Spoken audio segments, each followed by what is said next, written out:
Alright, next up is the book, The Hobbit.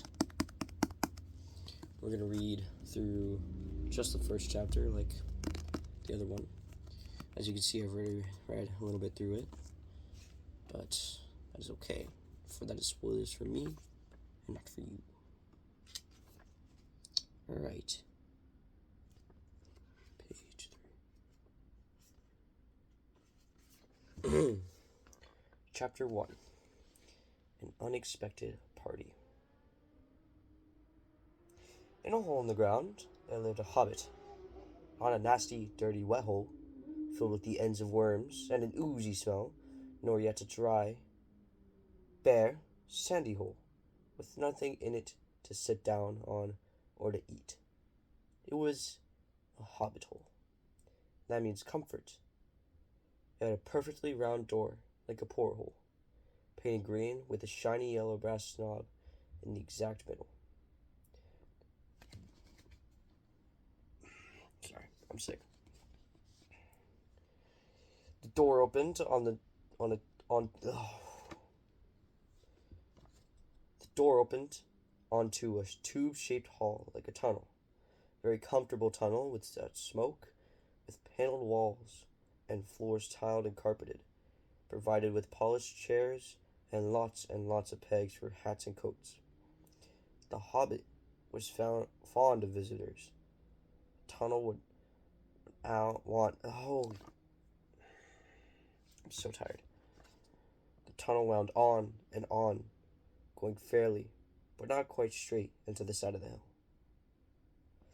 The hill, as all the people for many miles round called it, and many little round doors opened out of it. First on one side, and then on another. No going upstairs for the hobbit. Bedrooms, bathrooms, cellars, pantries, lots of these. Wardrobes. He had whole rooms devoted to clothes. Kitchens, dining rooms. All were on the same floor, and indeed on the same passage.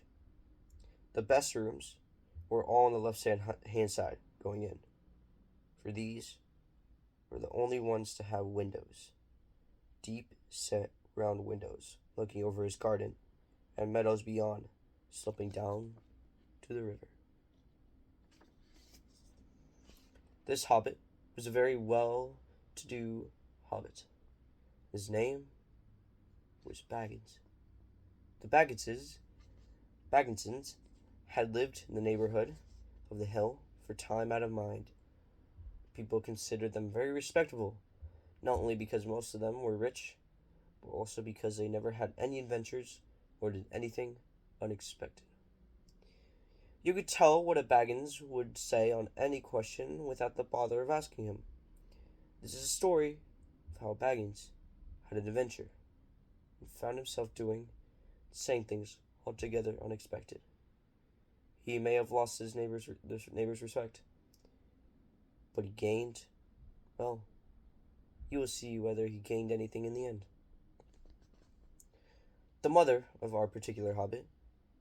What is a hobbit? I suppose hobbits need some description nowadays, since they become rare and shy of the big people, as they call us. They are, or were, a little people, about half our height, and smaller than the bearded dwarves. Hobbits have no beards. There is little or no magic about them, except the ordinary, everyday sort, which helps them to disappear quietly and quickly when large, stupid folk, like you and me, come blundering along, making a noise like elephants, which they can hear a mile off. They are inclined to be fat in the stomach.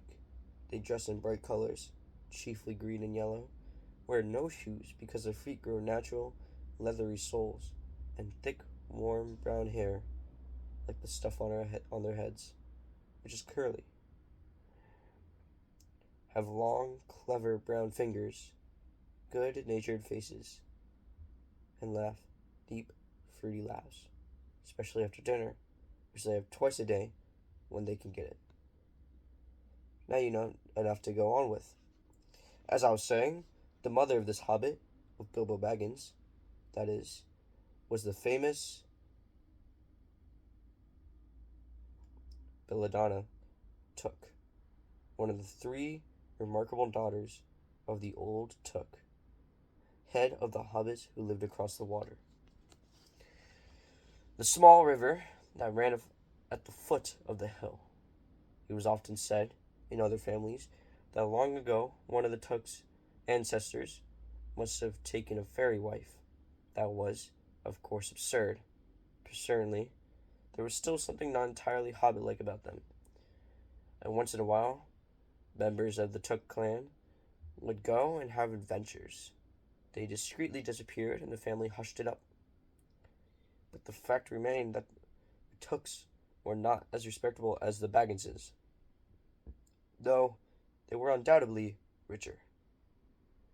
Not that Belladonna Took ever had any adventures after she became Mr. Bungo Baggins.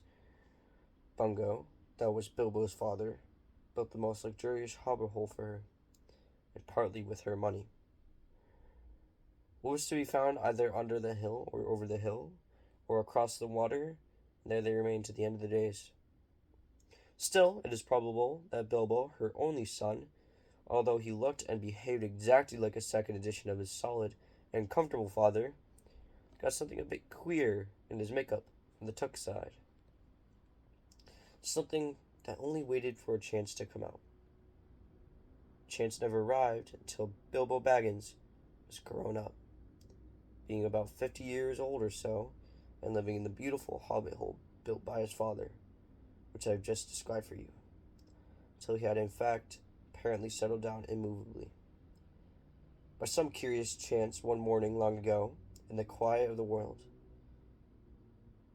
when there was less noise and more green, the hobbits were still numerous and prosperous, and Bilbo Baggins was standing at his door after breakfast, smoking an enormous long wooden pipe that reached nearly down to his woolly toes, neatly brushed. Gandalf came by. Gandalf, if you had only heard a quarter of what I have heard about him, and I've only heard very little of all there is to hear. You would be prepared for any sort of remarkable tale.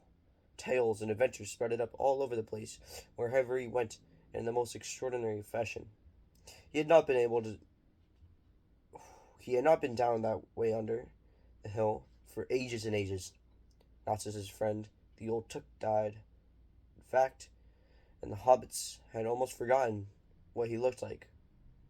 He had been away over the hill and across the water on businesses of his own, since they were all small hobbit boys and hobbit girls.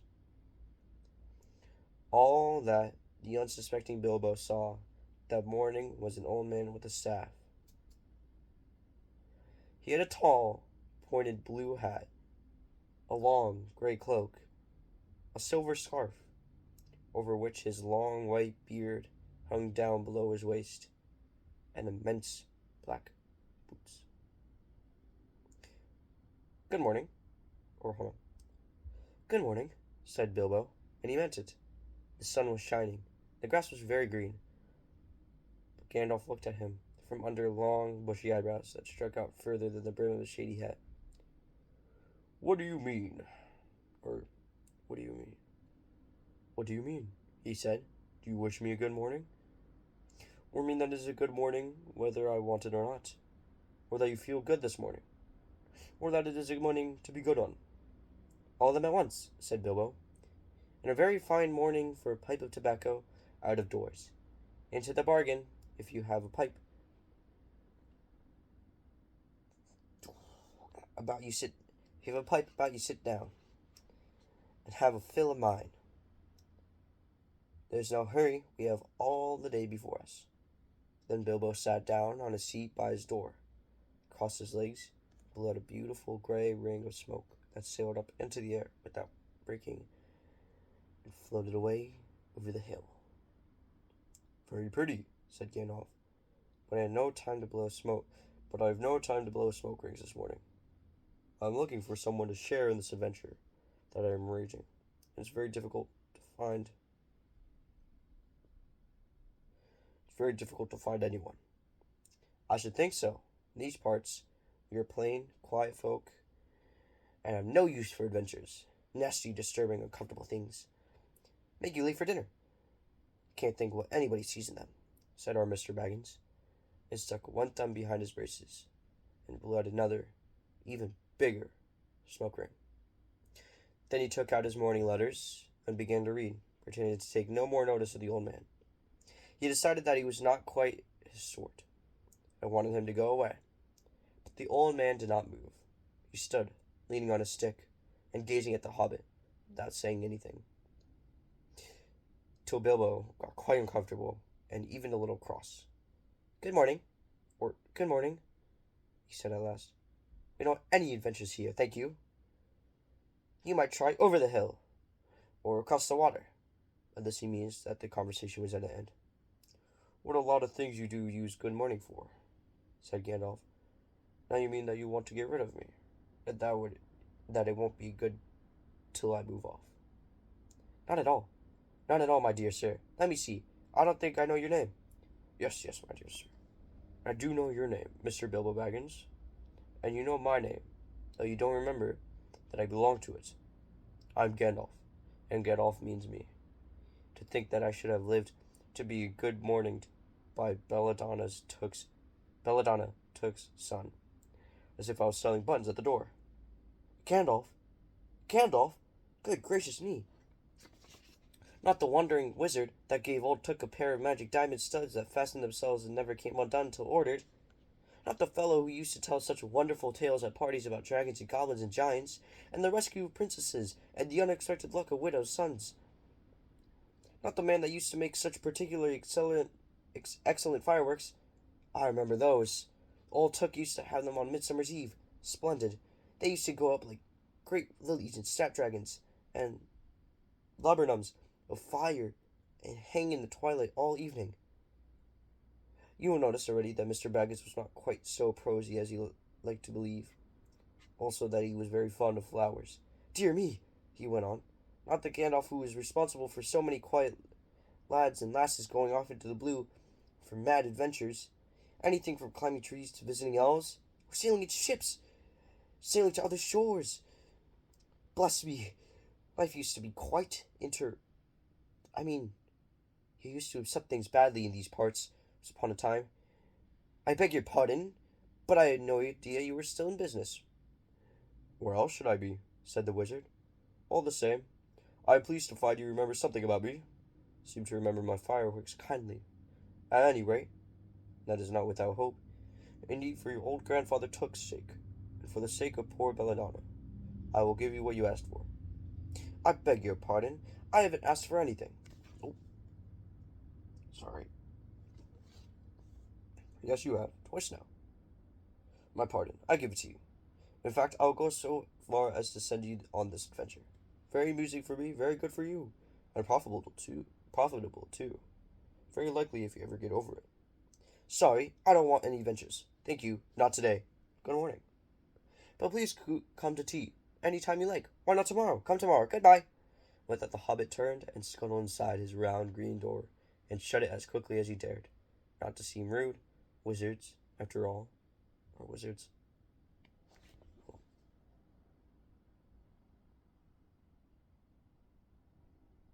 Sorry, my nose is really bad. What on earth did I ask him to tea for? He said to himself as he went to the pantry.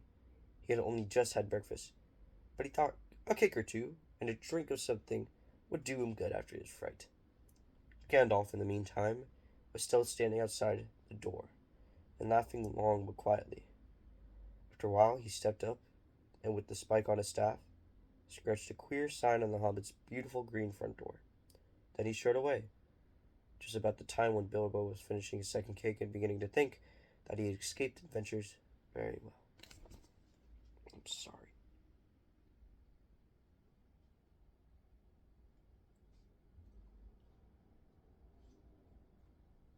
I don't know what's up with my nose.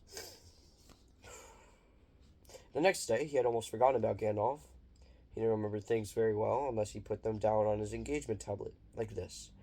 Gandalf, tea, Wednesday. Yesterday, he had been too flustered to do anything of the kind. Just before tea time, there came a tremendous ring on the front doorbell. And he remembered. He rushed and put on the kettle and put out another cup and saucer and an extra cake or two and ran to the door. "I'm so sorry to keep you waiting," he was going to say, when he saw that it was not Gandalf at all. It was a dwarf, with a big blue beard, tucked into a golden belt, with very bright eyes under his dark green hood. As soon as the door was open, he pushed inside, just as if he had been expected. He hung his hooded cloak on the nearest peg, and, "Dwalin, at your service," he said with a low bow. "Bilbo Baggins at yours," said the hobbit, too surprised to ask any questions for the moment. When the silence had followed had become uncomfortable, he added, "I am just about to take tea. Pray come and have some with me."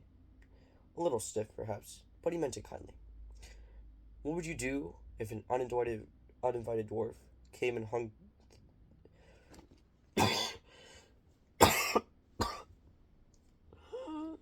Yeah, deal. Sorry. "What would you do if an uninvited dwarf came and hung his things up in your hall without a word of explanation?" They had not been at a table long. In fact, they had hardly reached the third cake when there came another, even louder, ring at the bell. "Excuse me," said the hobbit, and off he went to the door. "So you got here at last!" That's what he was going to say to Gandalf this time. But it was not Gandalf. Instead, there was a very old-looking dwarf on the step. Oh. Sorry, I thought I was about to throw up. Oh my god. Sorry.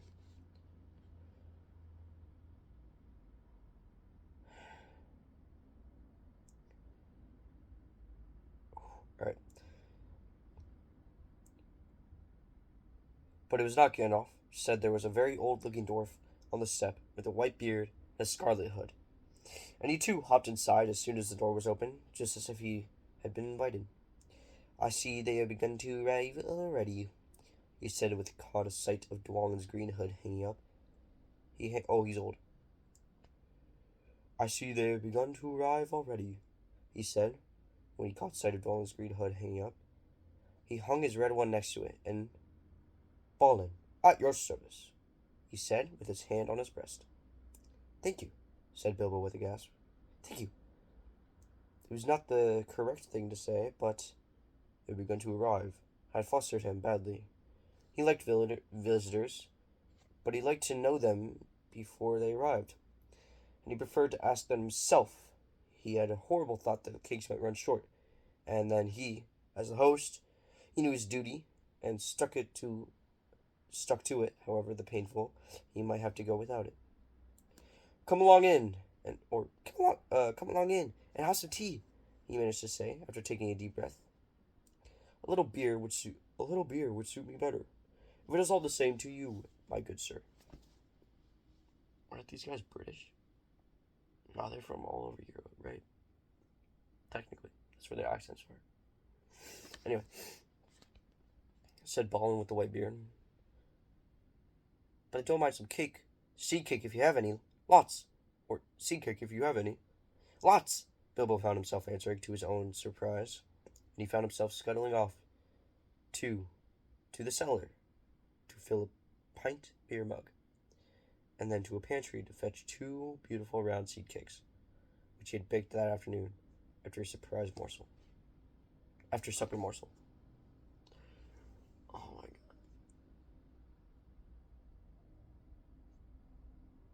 god. Sorry. My nose is just really badly. It's distracting me a lot.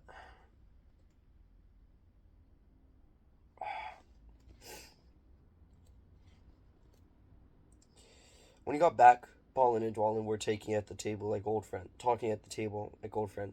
As a matter of fact, they were brothers.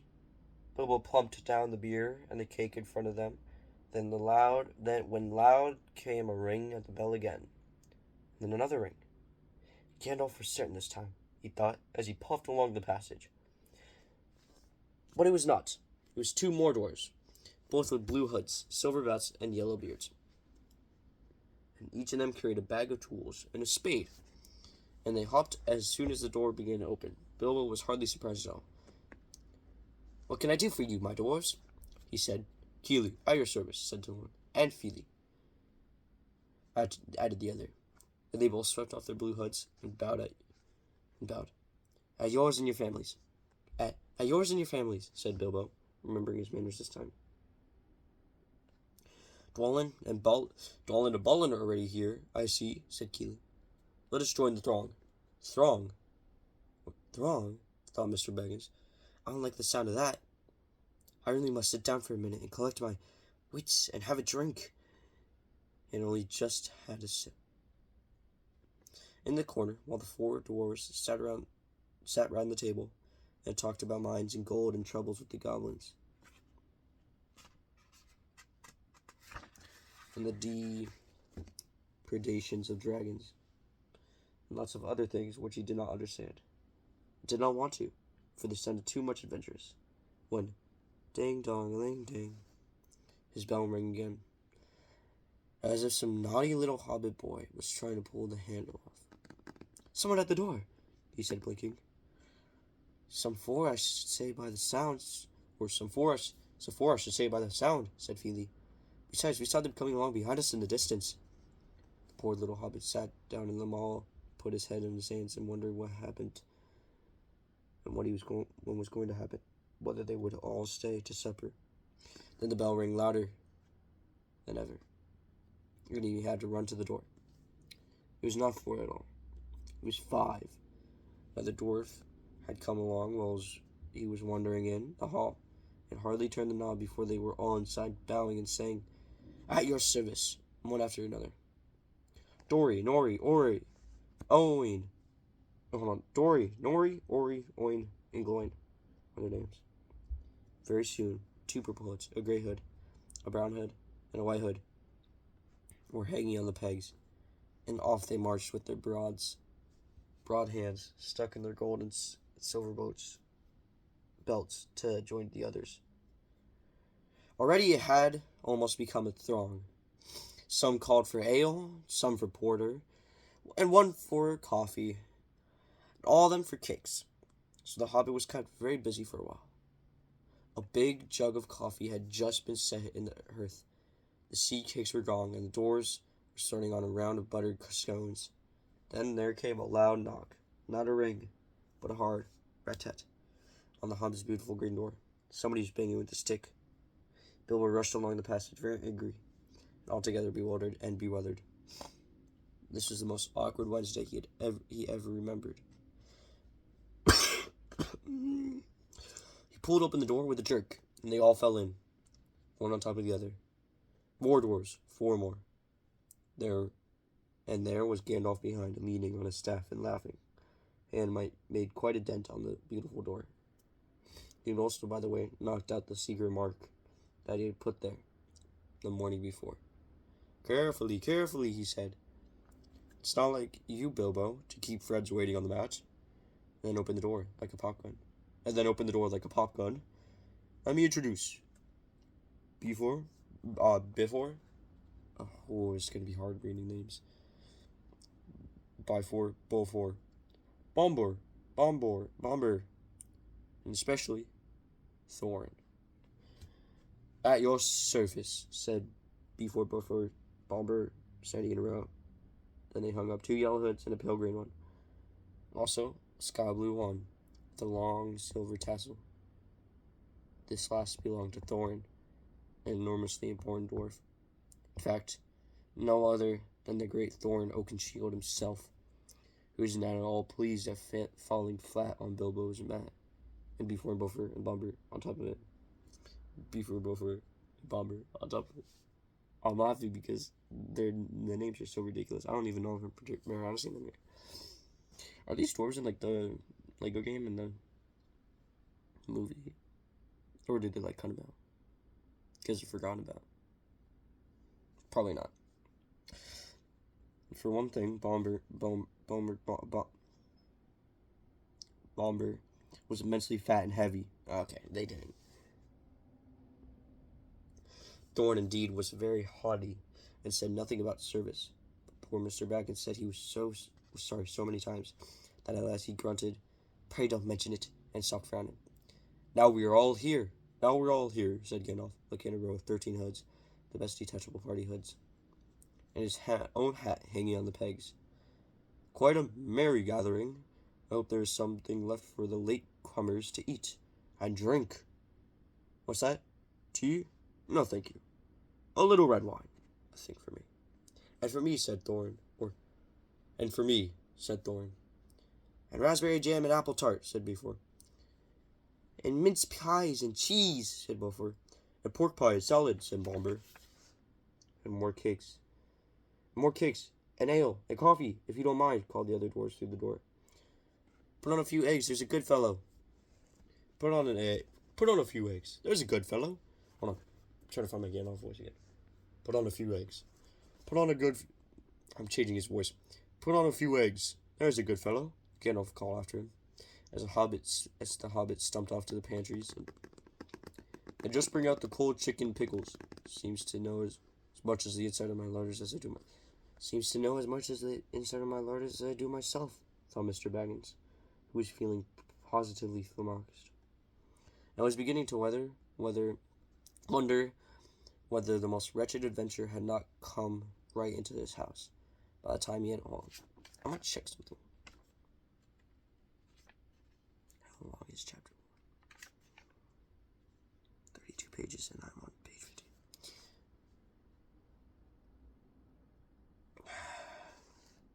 Where was I?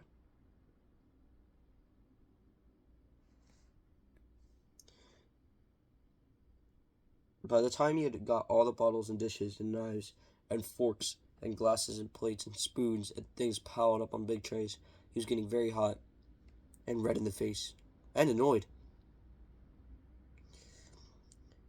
Confiscated and be bothered these dwarves, he said aloud. Why don't they come and lend a hand?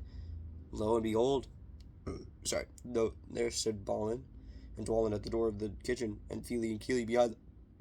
And before he could say knife, they had whisked the trays and a couple of small tables into the parlor and set out everything afresh. Gandalf sat at the head of the party with the 13 dwarves all around, and Bilbo sat on a stool at the fireside, nibbling at a biscuit.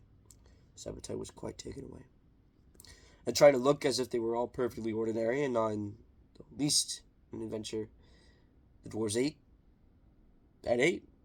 and talked, and time got on. At last they pushed their chairs back. Bilbo made a move to collect the plates and glasses. I suppose you all stay for supper, he said in his politest. You all stay for supper, I suppose you all stay to supper, he said in his politest, unpressing tones. Of course. Of course. Of course. Oh, of course, said Thorn. After, we shan't get through the business till late, and we must have some music first, now to clear up. Thereupon the 12 dwarves, not Thorn, he was too important to stay talking to Gandalf, jumped to their feet, and made tall piles of all the things off. Off they went, not waiting for trays, balancing columns of plates, each with a bottle on top, with one hand, while the hobbit ran after them, almost squeaking with fright. Please be careful, and please don't trouble, I can manage. But the dwarves only started to sing. Chip the glasses and crack the plates, blunt the knives and bend the forks. That's what Bilbo Baggins hates. Smash the bottles and burn the corks. Cut the cloth and tread on the fat. Pour the milk on the pantry floor. Leave the bones on the bedroom mat. Splash the wine on every door. Dump the crocks in the boiling bowl. Pound them up with the thumping pole. And when you finish, if any are whole, send them down the hall to roll. That's what Bilbo Baggins hates. So carefully with the plates. Of course, they did none of these dreadful things, and everything was cleaned and put away safe, as quick as lightning, while the hobbit was turning round and round in the middle of the kitchen trying to see what they were doing.